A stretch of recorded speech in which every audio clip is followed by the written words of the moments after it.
Open your ears and lube up your butthole. It's time for the What Do We Call It podcast. Now, here's your host. It's J-Man. Welcome to the What Do We Call It podcast. I'm J-Man. And I'm number one fan, Tim. If you saw a Confederate flag, you'd recognize it, right? Yes. Pretty Okay. sure. Okay. So I want you to tell me. Well, yeah, I would. What's that? That's not the Confederate flag. No shit. That's not, no, that's Switzerland. Switzerland's blue and white. Or yellow. It's a Norwegian country. Go on. A Norwegian country? Sweden? Jesus Christ. What? First off, you mean to say Scandinavian, not Norwegian. Okay, excuse because me. Norway is a country. That's the Norwegian flag. Norwegian? Okay, so Sweden's not right. No, Sweden's flag is light blue with yellow. Sweden, that's what the fuck one was I thinking? We gotta go back and listen to this. I don't know, maybe you're thinking of Switzerland. See, there's a graphic right there of the Confederate flag and the Norwegian flag side by side. They don't bear even a striking resemblance to each other. Unless you're a complete fucking moron. Well, they're both red, white, and blue, but guess how many flags out there are red, white, and blue? A lot. A shitload. Cuba's. South France. Korea. Yeah. France is red, white, and blue. Literally. Okay, so here's the point of this episode here. There's these people that own a bed and breakfast in St. John's, Michigan. And they took down their Norwegian flag from the front of the bed and breakfast. All right, the Norwegian flag was there because that's their heritage. Mm-hmm. So they hung it up with the American flag. And people were harassing the shit out of them, thinking it was a Confederate flag, telling them they were racist, they were supporting the Confederacy. Like, they were getting harassed via phone, in person, I believe also by email. So the owners felt so bad that they took the flag down. Did the owners try to educate these people? It's like, sir, that's not a Confederate flag. That is a Norwegian flag. Well, it's funny you say that.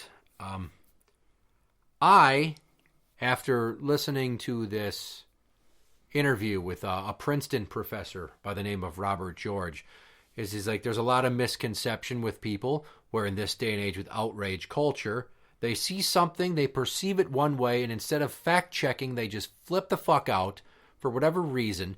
Like, rage is this new drug that has your brain releasing serotonin. Suddenly people don't want narcotics or alcohol or food or what have you or gambling. They just want to be angry all the time. And the sheer stupidity of people that couldn't be bothered to notice there are no fucking stars on that flag. That's the big Baffles one. me. Well, that too, and it's not in an X, it's in more of a sideways cross. Yes. Which I don't even want to say it's a cross, but... Well, to answer your question, I called there. Yeah? Yeah, the video with the Princeton professor giving his opinion, and then there was a news story about this place and what the owners have gone through.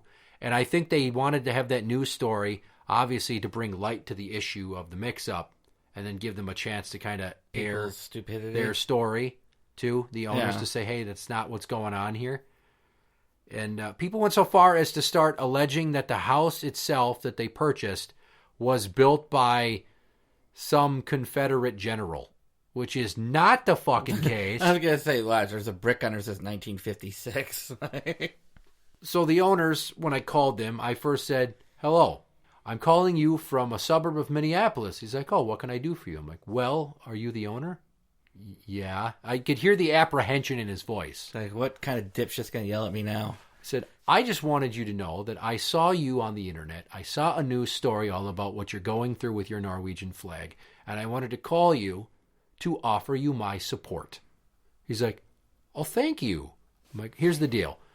The world's negative as hell right now. People are flipping out, and you don't deserve it. I personally think you should put the flag back up, but it's your place of business. He's like, we thought about that. And initially, I did defend myself to some people, but they just wouldn't believe me, and then things just got worse. And now we're going to put up some other Norwegian, I think he called it a dimpler or something.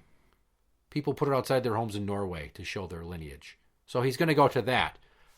But the point of it was, is I told him, like, I just wanted to personally, as a fellow Norwegian, give you my support and thank you for being proud of our heritage. And this guy was like so happy. He's like, I really appreciate that. Good, that's a feel-good story. I like that. Right. But how many people would actually go to that extent these days? To call and say I support you? I don't think very many. And I think more people need to do that. They didn't even say the name of the place. I had to watch the video again to hear the name of the city. And then I had to look up bed and breakfast St. John's, Michigan. And then it led me to the Nordic Pineapple Bed and Breakfast on Google Maps. So that's how I figured it out. I just cold called these people. So now I want you to think how this relates to the bigger idea of people that hear or see something they don't like and they immediately flip out. They don't take the time to ask any questions and shit just spirals out of control. That's what they do. They just get angry. They see this. Oh, that looks like that flag. When I first looked at it, I was like, that's not the Rebel flag.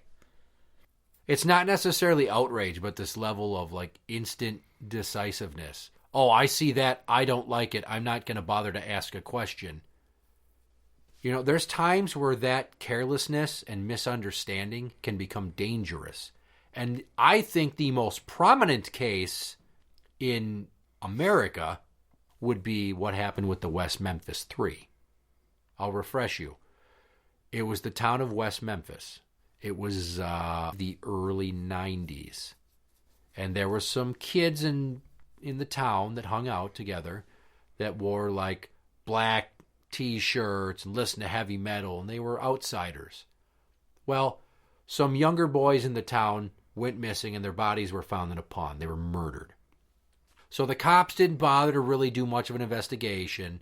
It had to be these heavy metal kids that dressed in black and fucking, were outcasts. They had a trial. Trial was a shit show. They were convicted. Fucking life. Never mind that one of the confessions came from a guy with a mental deficiency who was pretty much given a confession to sign. He was coerced into it. Yeah, here's your confession. But I didn't read it. It doesn't matter. Just sign it. That guy was borderline illiterate, if I recall. That's how it works. When they give you a confession, you didn't actually write it. They wrote it. And I don't even think they let you read it. So never sign a confession. So basically, all 3 members of the West Memphis 3 are free. But it took an astronomical amount of time that they were locked up. Did they ever figure out who the actual killer was? No. I'm sure if they open it up nowadays, like, forensic science is dude, really, really fucking... They did 3 Paradise Lost documentaries on HBO. They did a documentary that covered that and then looked at their release called West of Memphis, which I highly recommend and I've brought up on the show before, specifically because of this case. But it just goes to show you that snap judgments can get you in a lot of trouble. Yeah, you got to be reasonable. Like you said, ask questions. I'm starting to get better before I come home flying off the handle with my kids when I see something incorrect. Mm-hmm. To ask them questions.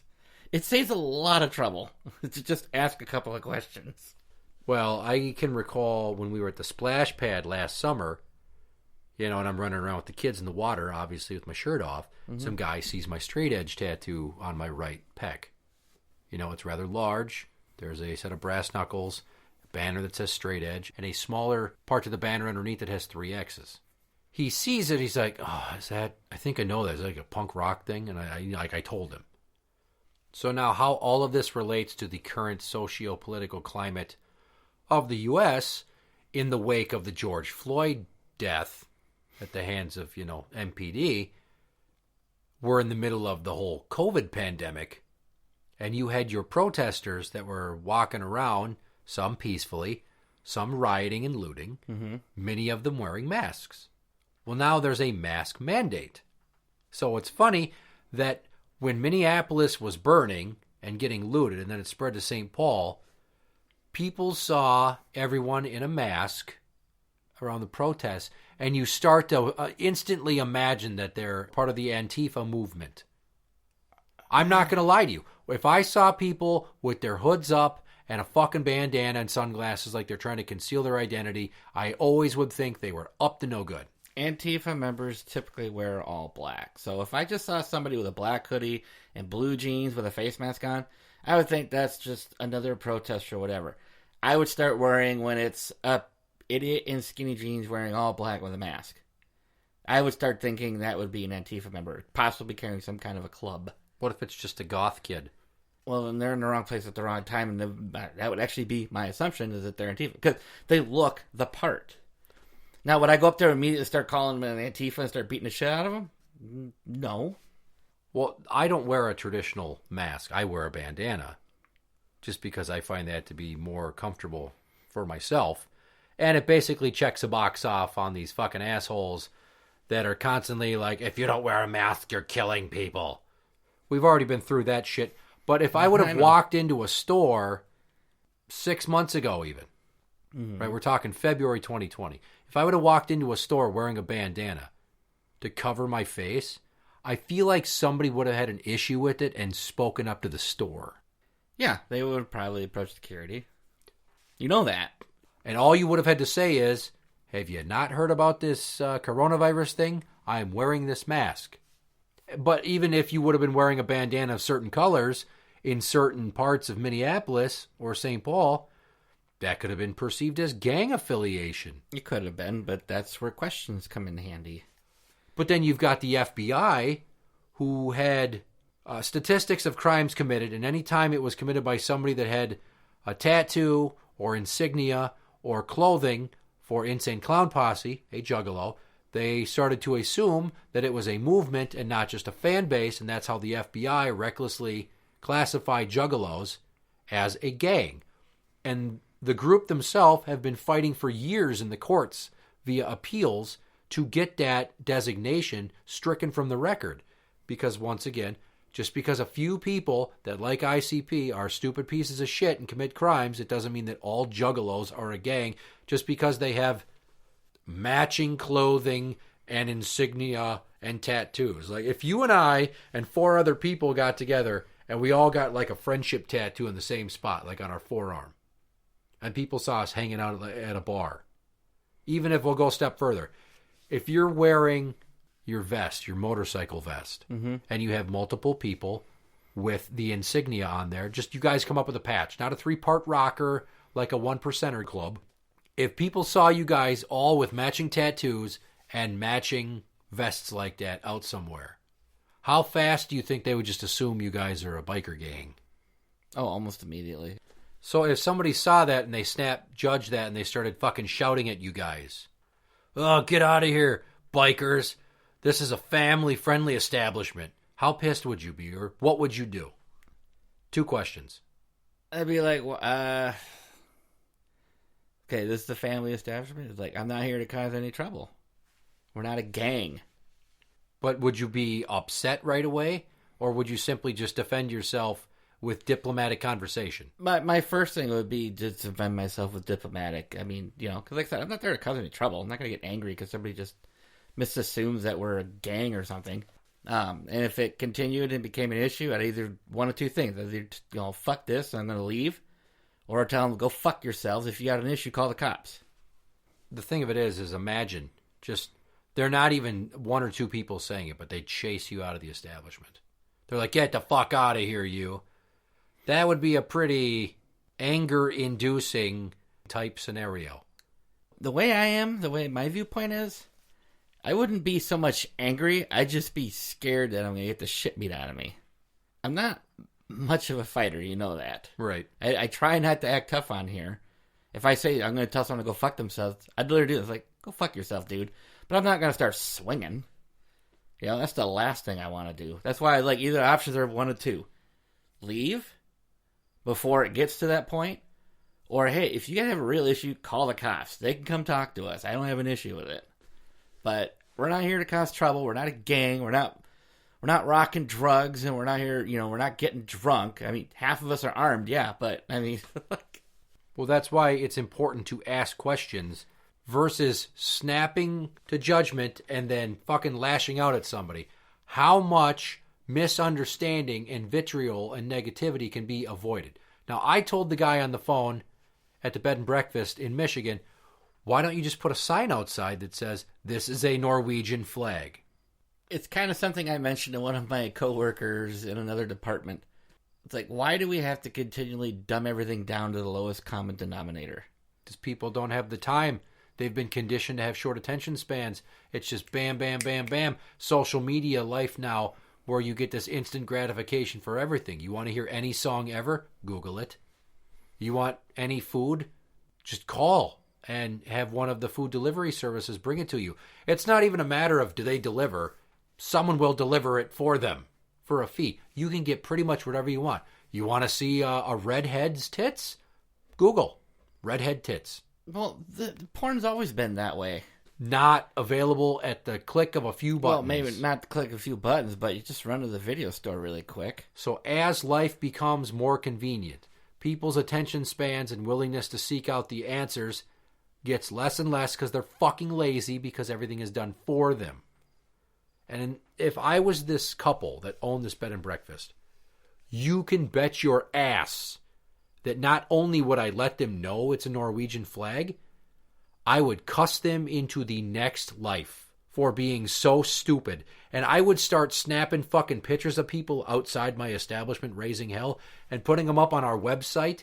Here's another idiot that came by and couldn't tell the difference between the Norwegian and Confederate flag. Like, you need to call these people out on their stupidity. You do. Which, like, say, and I'm not, like, trying to have some secret agenda to tie it to anything political, but, for example, gay marriage. It's against some people's religion. They don't want it to be something that's accepted the nation over. It has been. Now they want to walk it back. They're trying to do whatever they can to try to take away what rights were given to the spouses or partners in gay relationships in terms of insurance. Ask a few questions. Don't just say, well, it's an abomination against God. No, it's not. It's two people that love each other and they want to be fucking married. Why did you get married, dick toast? Ask a few questions. They're not trying to stick anything in your butt. Just like, they're hanging a flag. Why do you have that flag? What the fuck? Are you a racist? Oh, no, this is a Norwegian flag. It is? Here, let me show you. Take out your phone. It's a Norwegian flag. This proves it. I hung this up because I'm Norwegian. I have pride in my bloodline. It's no different than hanging up any other flag. People that hang up fucking POW MIA flags. Do you think they're pro-war? No, they're most likely pro-military or pro-soldier. So, like, all this shit. I mean, this issue with the flag at the bed and breakfast here in Michigan, that is just a small modicum of the level of idiocy that's out there these days. Mm-hmm. And I wish more people would fucking stop, take a breath, ask a question, and just let it go. Interact with the show on Twitter at What Do We Call It? That is at What Do We Call It? You can find us on Facebook at facebook.com/group/What Do We Call It podcast show. For the What Do We Call It podcast, I'm J-Man. And I'm number one fan Tim. And that's the end.